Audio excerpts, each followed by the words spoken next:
दोस्तों, मैं साक्षी आपको साक्षी मैथ पर स्वागत करती हूँ। आज मैं आपको क्लास 10 का विल्त से संबंधित उसका इंट्रोडक्शन करवाऊंगी और अगले क्लास में मैं उसका क्वेश्चन करवाऊंगी। ठीक, तो विल्त विल्त विल्त किसे कहते हैं? विल्त, इसको इंग्लिश में कहते हैं साइकिल। ठीक, विल्त किसे कहते हैं? जब हम एक कोई बिंदु लेते हैं, ठीक, और उसकी चारों समान दूरी से जब हम नाचते या घूमते, जो बोलिए ये जो बना, यही तो हम विल्त कहते हैं। हर हमेशा इसकी त्रिज्या जो होती है समान होती है। ये तो टोटल एक लाइन से नहीं बना है, लेकिन समझ लीजिए। ठीक, हर हमेशा ये बराबर ये बराबर ये बराबर, ये त्रिज्या क्या होती है? आपस में समान होती है। ठीक, अब यहाँ पे देखिए विल्त यहाँ पे समझ में आ गया कि जब हम एक केंद्र से और समान दूरी पे जब हम कोई एक खेलते हैं, मान लीजिए, तो उसी को बने चित्र को हम विल्त कहते हैं। ठीक, अब देखिए विल्त की परिधि। अब इसकी बात करते परिधि।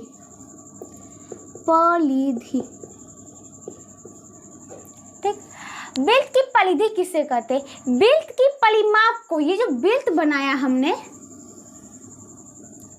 मान लीजिए ये विल्त है, मान लीजिए, क्योंकि उतना तो गोल नहीं हुआ है। ठीक, और ये इसका केंद्र है। ठीक, अब यहाँ देखिए इसको हम केंद्र बोलते हैं,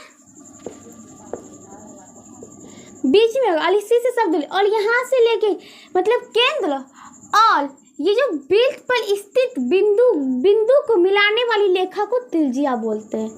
ठीक, तो हम थे यहाँ पे परिधि किसे कहते हैं? विल्त के परिमाप। अब इसके परिमाप जो ये चारों जो इसको हम नापेंगे, इसी को तो परिधि बोलते हैं। अब इसको नापेंगे कैसे? इंची से तो नाप नहीं सकते भाई, तो आप इसे नापने के लिए एक डोले का प्रयोग करिए। एक छोले से लेके पूरे घुमा लीजिए, यहाँ तक चलाइए, फिर आप उस डोले को लेके इंची से नाप लीजिए, तो आपका इसका परिमाप पता चल जाएगा। ऐसे हम कितना डोले का प्रयोग करेंगे? तो हम परिधि, विल्त का परिधि का सूत्र मान लिए 2πr। ये पाई, ठीक, पाई जो होता है इसे आर्यभट्ट महोदय ने इसका मान लगभग में 3.14, मतलब कि 22/7 दिया है। ठीक, और ये पाई का मान 22/7 ले लिया गया, मान लिया है, क्योंकि ये बार बार प्रयोग में आता है। लेकिन ये पाई जो है एक अपरिमेय संख्या है, और अपरिमेय में भी अनावर्ती है। मतलब कि जैसे कि 3.14 ही नहीं आता, आगे 1.6 आता है, बार बार एक ही संख्या नहीं आता है, इसलिए इसे अनावर्ती में लगते हैं। अगर दशमलव के बाद बार बार एक ही संख्या आता है तो उसे अविल्ती करते हैं, लेकिन ये अनावर्ती है। लेकिन ये अपरिमेय संख्या, लेकिन लगभग में मान लेते, बार बार प्रयोग होता है तो 22/7 मान लेते हैं। ठीक, अब देखिए यहाँ तक आपको समझ में आ गया विल्त की परिधि। अब यहाँ देखिए, यहाँ पे आप तो ये समझ गए कि विल्त का केंद्र हो गया बीच में, और मतलब कि विल्त की स्थित मध्य बिंदु को केंद्र कह दिए, और केंद्र और विल्त पर स्थित किन्हीं बिंदुओं को मिलाने वाली रेखा को हम त्रिज्या कर दिए। ठीक, अब देखिए यहाँ पे जब दो मान लीजिए कोई दो बिंदु जो विल्त पर स्थित हो, ये देखिए एक ये बिंदु एक ये बिंदु है। ठीक, और वो विल्त पर स्थित हो और उसके मिलाने वाली रेखा जब केंद्र से होके गुजरे, जब कहाँ से होके गुजरे? केंद्र से होकर गुजरे, तब उसका कहलाएगा व्यास। क्या कहलाएगा? व्यास। और ये व्यास बराबर, देखिए केंद्र से होकर गुजरा है तो ये इतना दूरी, ये आर और ये भी आर, इसीलिए व्यास बराबर होता है 2r। आर जोड़ आर बराबर 2r। ठीक, अब ये आपको व्यास समझ में आ गया। तो 2πr परिधि लिखे थे, आप इसको लिख सकते हैं 2r की जगह आप क्या लिख सकते हैं? व्यास। व्यास को d से सूचित किया जाता है, तो 2r की जगह हम d लिख सकते हैं, गुना पाई तो पाई, इस प्रकार भी लिख सकते हैं। ठीक, तो यहाँ तक आपको समझ में आ गया। अब चलिए आगे देखते हैं।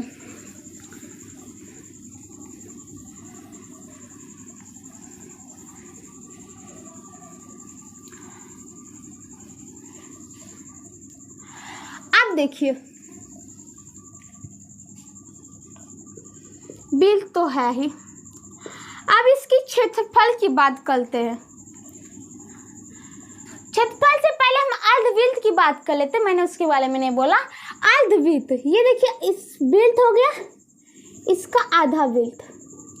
अर्धवृत्त, अर्धवृत्त किसे कहते हैं? व्यास जो होता है, ये जो व्यास है वृत्त का, ये तो आप जानते हैं, स्थित वृत्त पर स्थित की दो बिंदु जो केंद्र से होकर गुजरे, इसी को तो व्यास कहते हैं। ठीक, अब ये व्यास जो होता है वृत्त को दो बराबर में बांटता है, इसी जो दो बराबर भाग में बांटता है, प्रत्येक भाग को हम अर्धवृत्त कहते हैं। क्या कहते हैं? अर्धवृत्त कहते हैं। ठीक, अब अर्धवृत्त की परिमाप क्या होगा? अब यहाँ आप देखिए, हमने बताया था आपको वृत्त का परिमाप होता है 2πr।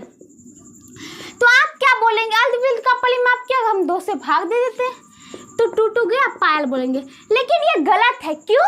तो यहाँ पे देखिए परिमाप किसे कहते? वृत्त को परिधि किसे कहते? अर्धवृत्त की परिधि की बात कर लेते हैं। तो परिधि किसे कहते? वृत्त को जो नापते हैं उसी को परिधि कहते हैं। अब इसको हम आधा करेंगे तो इसको तो खाली तो मुंह नहीं रखेंगे, इससे तो हम लाइन से डिनोटेड तो किए हैं, तो इसको भी तो हम जोड़ेंगे। अब जब नापेंगे इतना कोई थोड़ी ना नाप को छोड़ देंगे, इसको भी लेंगे। तो यहाँ पे देखिए ये होता है 2r, ये केंद्र हो गया, ये आर या d लिखिए या 2r लिखिए। तो अर्धवृत्त का परिमाप ये हो गया, जोड़ 2r लिखिए, तो जोड़ 2r। अब यहाँ से r कॉमन ले लीजिए, तो ये हो गया पाई प्लस 2 हो गया। ठीक, तो आपको अर्धवृत्त का परिधि समझ में आ गया। अब चलिए हम बात कर लेते वृत्त का क्षेत्रफल पर। चलिए वृत्त के क्षेत्रफल की ओर। अब देखिए पहली बात है वृत्त की क्षेत्रफल। वृत्त की क्षेत्रफल एरिया जिसे कहते हैं। अब वृत्त के क्षेत्रफल कैसे निकालते? सब याद किए हुए वृत्त का क्षेत्रफल बराबर होता है पाई आर स्क्वायर। ये पाई आर स्क्वायर कहाँ से आया? क्या आपको पता है? पता है तो कमेंट्स करके बताइए। ठीक, तो देखिए अब हम बताते कहाँ से आता है। देखिए वृत्त है, इसका केंद्र है। अब देखिए मान लीजिए आप वृत्त को इस त्रिज्या के भाटे में बांट दीजिए।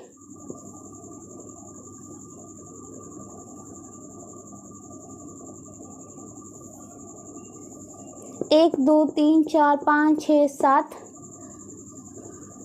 8, तो गिनिए 1 2 3 4 5 6 7 8 9 और ये 10। ये 10 देख लिया आप, बन गया 10 भाग में बांट दिए। अब देखिए आप इसको सजाइए।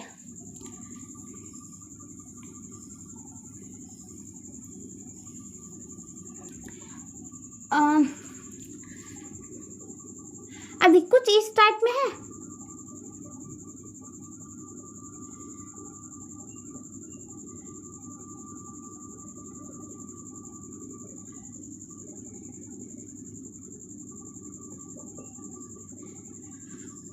कितना हुआ? 10 को था, आपको हुआ कितना? 1 2 3 4 5 6 7 8 9 गो ही हुआ है। ये आपको 10 हो गया। अब देख ले ये आयत का लूप ले लिया है,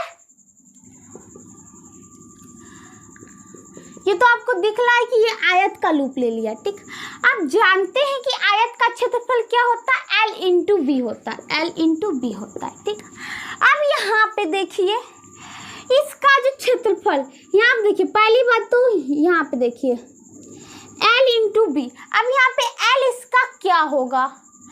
तो यहाँ पे देखिए इसका L जो होगा, ये देखिए L निकालना है। तो आप यहाँ पे देखिए ये त्रिज्या। अब देखिए इसका लंबाई क्या होगा? आपने तो इसको इस प्रकार में सजा लिया। अब लंबाई तो यही ना होगा, ये और ये यहीं तक है। ठीक, तो कितना? 1 2 3 4 5। और आपको ये बड़ा जब आपने बांटा था तो देखिए 10 को बोला था, 1 2 3 4 5 6 7 8 9 10। तो ठीक, अब इसका हम कह सकते हैं कि अर्ध परिधि, लेकिन अर्ध परिधि 2π तो परिधि होता है वृत्त की, और आधा 2 कर देते। क्यों हमने बाय 2 ही कल को छोड़ा?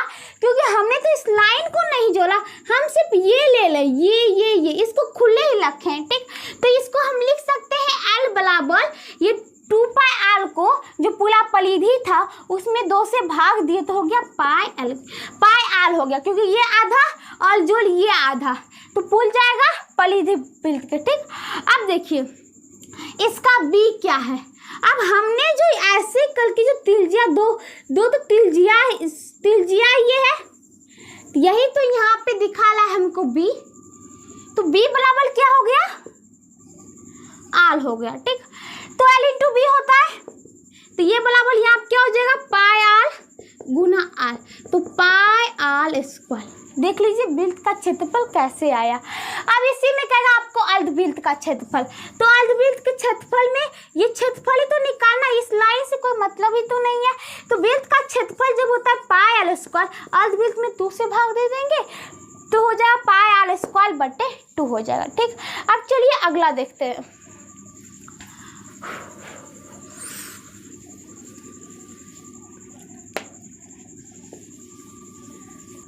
अब देखिए अब बात करते हैं हम पहिए में क्या होता है। साइकिल के जो पहिया होता है या मोटरसाइकिल के जो पहिया होते हैं, कोई भी गाड़ी के पहिया होते हैं, ठीक। तो देखिए पहिया ऐसे होता है, अब ये जब आगे चलेगा तो एक चक्कर लगाए, मान लीजिए ये एक चक्कर लगाए, ठीक। तो एक चक्कर में तय की गई इसकी दूरी क्या होगा, जब ये आगे चलेगा तो अपना परिधि ही ना तय करेगा, तो एक चक्कर में एक चक्का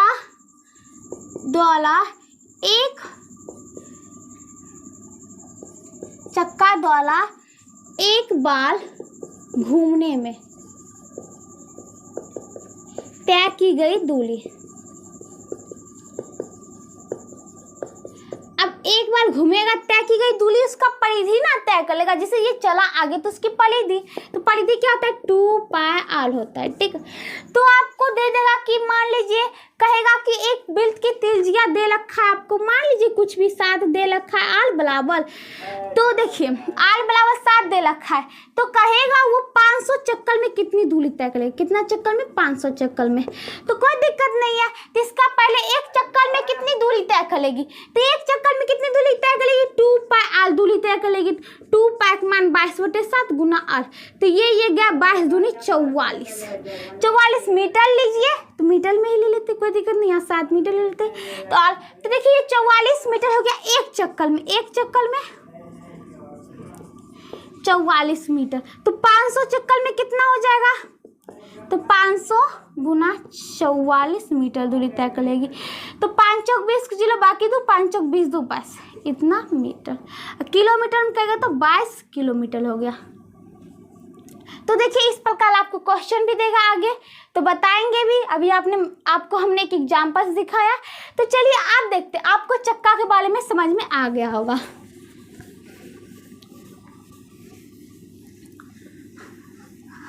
अब देखिए अब बात करते जीवा,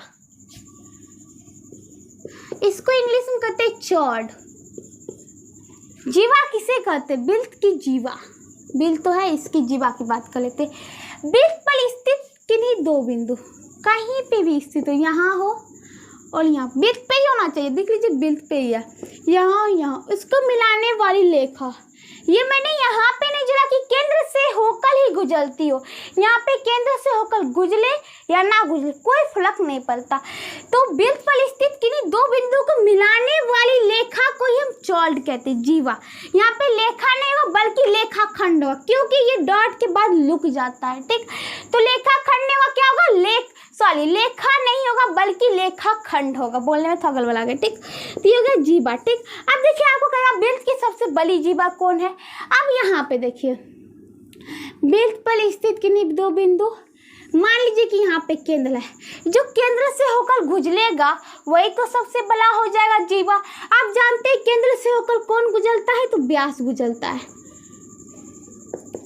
इसका मतलब वृत्त की सबसे बड़ी जीवा पूछे तो क्या हो जाएगा, व्यास हो जाएगा। क्यों, फिर इधर आएगा तो देखिए छोटा हो गया, और इसके इस पार भी जाएगा तो छोटा हो गया, तो वृत्त की सबसे बड़ी जीवा है कौन, है तो है व्यास है, ठीक। अब चलिए आपको जीवा के बारे में समझ में आ गया। अब बात करते छेदक।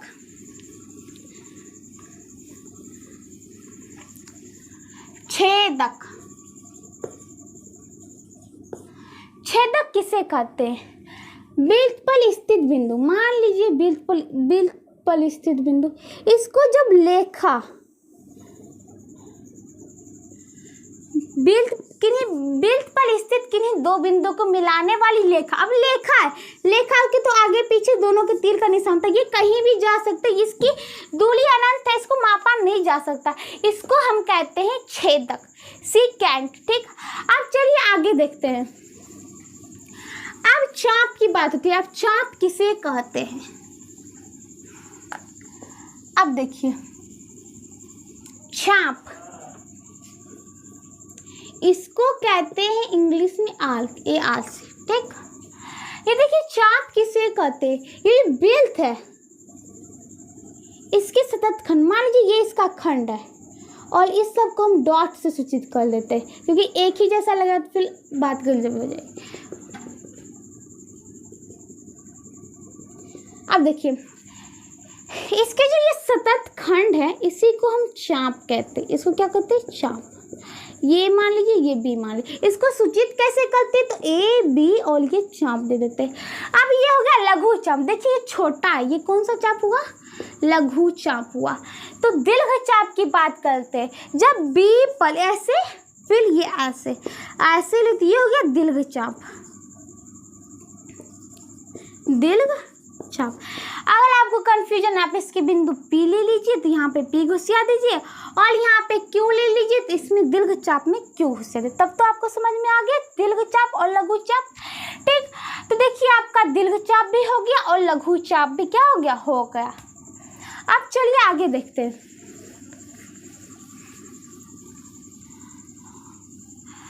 अब बात करते हैं केंद्रीय कोण किसे कहते हैं?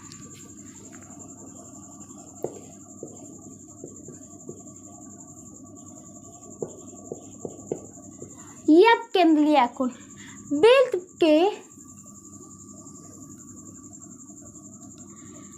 केंद्र पर जब दो त्रिज्याएं,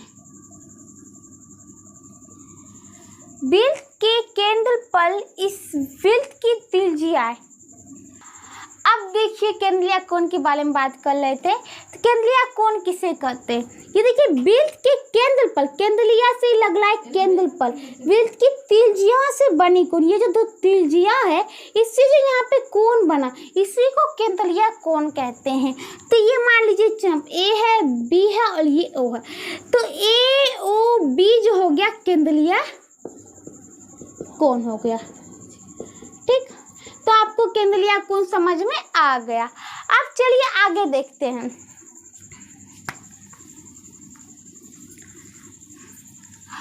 अब देखिए आगे क्या है? आगे है त्रिज्या खंड, त्रिज्या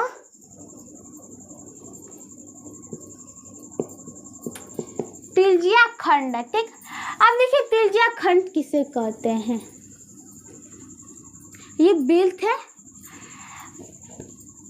ये बिल्ट हो गया, तो बिल्ट पे किन्हीं दो त्रिज्या और उसके संगत चाप, ये देखिए इसके संगत चाप, ये इसको चाप कहते हैं, तो इसको हम कहते हैं त्रिज्या खंड। तो देखिए त्रिज्या खंड किसे कहते हैं? तो आप लिख सकते हैं परिभाषा में, बिल्ट की किन्हीं दो त्रिज्या और उसकी संगत चाप, इसके द्वारा जो क्षेत्र घेरे जाते हैं उसी को हम कहते हैं त्रिज्या खंड। अब त्रिज्या खंड का क्षेत्रफल कहेगा, कैसे निकालेंगे? तो देखिए त्रिज्या खंड का क्षेत्रफल कहेगा, क्षेत्रफल। अब देखिए पूरे बिल्ट हम जानते 360 डिग्री का होता है, 360 डिग्री, ये तो पूरा क्षेत्रफल क्या होता है बिल्ट का? पाई आर स्क्वायर होता है। ठीक, तो 1 डिग्री का क्या हो जाएगा? पाई आर स्क्वायर बटे 360 डिग्री। ठीक, तब हमको ये जो कोण दे रखेगा, मान लीजिए कोण दे रखा है 60 डिग्री, तो 60 डिग्री की वैल्यू कितना हो जाएगा? ये क्षेत्रफल जा रहा है पाई आर स्क्वायर बटे 360 गुने 60। इस प्रकार आपको कोण दे रखा है, दे दिया है, तो आप इसका क्षेत्रफल क्या कर सकते हैं? निकाल सकते हैं। अब चलिए आगे देखते हैं। अब देखिए बिल्ट खंड किसे कहते हैं? वो त्रिज्या खंड था, ये बिल्ट का बिल्ट खंड किसे कहते हैं? ठीक, तो देख लीजिए कोई बिल्ट है, ये बिल्ट हो गया, मान लीजिए ये बिल्थ है, ठीक। अब इसकी कोई जीवा, मान लीजिए ये जीवा है, तो बिल्थ के किसी जीवा और उसके संगत चाप। अब यहाँ देखिए ये बिल्थ बना है, इसका चाप तो यही होगा, ये हो गया इसका चाप, ठीक। तो उस बिल्थ की जीवा और उसके संगत चाप के द्वारा घेरे हुए क्षेत्र को ही हम बिल्थ का बिल्थखंड कहते हैं। तो आपको परिभाषा करेगा बोलने के लिए, तो किसी बिल्थ का जीवा और उसकी संगत चाप द्वारा घिरे हुए क्षेत्र को ही हम क्या कहते हैं, बिल्थ का बिल्थखंड कहते हैं, ठीक। तो अब देखिए यहाँ पे मान लीजिए केंद्र है, ये यहाँ से त्रिज्या हो गया और ये यहाँ से त्रिज्या, ये त्रिज्या आपस में बराबर ही होगा। आप कहेगा आपको ये तो हो गया आपका बिल्थखंड, बिल्थखंड। आप कहेगा आपको इसका क्षेत्रफल क्या होगा, तो पहले हमको इस क्षेत्रफल में से इस टोटल के क्षेत्रफल को क्या कहते हैं, अभी मैंने बताया त्रिज्या खंड बोलते हैं। तो त्रिज्या खंड का क्षेत्रफल में से हमें इस त्रिभुज का क्षेत्रफल क्या होगा, घटाना होगा। तो त्रिज्या खंड का क्षेत्रफल का मैंने भी सूत्र बताया था, क्या होता है 360 डिग्री बराबर पाई आर स्क्वायर, तो 1 डिग्री बराबर 360 डिग्री, और मान लीजिए कि ये थीटा डिग्री है, थीटा डिग्री, ये थीटा डिग्री है, ठीक, जो डिग्री हो। तो ये बताया था, इसमें से हमें क्या करना पड़ेगा, इस त्रिभुज का ये टोटल क्षेत्रफल ये हो गया, और इस त्रिभुज का क्षेत्रफल जब घटाएंगे तो हमें इसका क्षेत्रफल निकल जाएगा। यही तो है बिल्थखंड। बिल्थखंड का क्षेत्रफल की हम बात कर रहे थे। तो इस त्रिज्या क्षेत्रफल घटाएंगे तो 1/2 गुना आधार। अब मान लीजिए यहाँ पे त्रिज्या ओ है, ये ए है, ठीक, और यहाँ पे मान लीजिए ये बी है, ठीक। तो देखिए यहाँ पे आधार मान लेते हैं ओ है, ओ ए, गुना ऊंचाई मान लेते हैं ओ बी है, और इसमें जो होता है हम साइन थीटा का प्रयोग करते हैं। जो थीटा मतलब ये थीटा डिग्री माने जितना देगा, हम साइन 90 डिग्री देगा, 90 डिग्री का मान 1 होता है, उसको लेके निकालेंगे, जो देगा हम वो करके निकालेंगे। तो आपको कहेगा बिल्थखंड के क्षेत्रफल, तो आप इस प्रकार से क्या कर सकते हैं, निकाल सकते हैं। तो यहाँ पे भी आप कॉमन ले सकते हैं, तो इसी प्रकार आप बना सकते हैं, ठीक। अब चलिए आगे चलते हैं। अब देखिए आपको मैंने बिल्थ का चाप बताया था, बिल्थ का चाप क्या बताया था आपको कि तो बिल्थ के सतत खंड, मान लीजिए कोई सतत खंड ये और ये, इसको हम चाप कहते हैं। ए बी मान लेते हैं, यहाँ पे सी जो हो पी ही मान लीजिए, इसको चाप बताते। आप इसकी लंबाई कैसे ज्ञात करेंगे, तो कोई बात नहीं, एक बिल्थ जो है 360 डिग्री का होता है, आप जानते हैं, ये इस पे हो गया और ये इस पे हो गया। आप जानते हैं बिल्थ होता है 360 डिग्री का, और 360 अब पूरे परिधि बिल्थ का पूरा कोण तो 360 डिग्री वाला, अब पूरा परिधि कितना होता है 2 पाई आर होता है, ठीक। तो 1 डिग्री का मान 2 पाई आर बटे 360 डिग्री। तो आपको इस डिग्री का मान दे देगा, तो आप चाप की लंबाई निकाल लेंगे। तो डिग्री का मान जो दे तो ये आप गुना करके, मान लीजिए कुछ डिग्री 60 डिग्री दे तो 60 डिग्री के मान करके आप क्या कर सकते हैं, निकाल सकते हैं जीवा की लंबाई, ठीक। और इसी के साथ आज में इस आपका इंट्रोडक्शन खत्म होता है बिल्थ का। अगले क्लास में इसका क्वेश्चन बताऊंगी, ठीक। तब तक के लिए थैंक यू।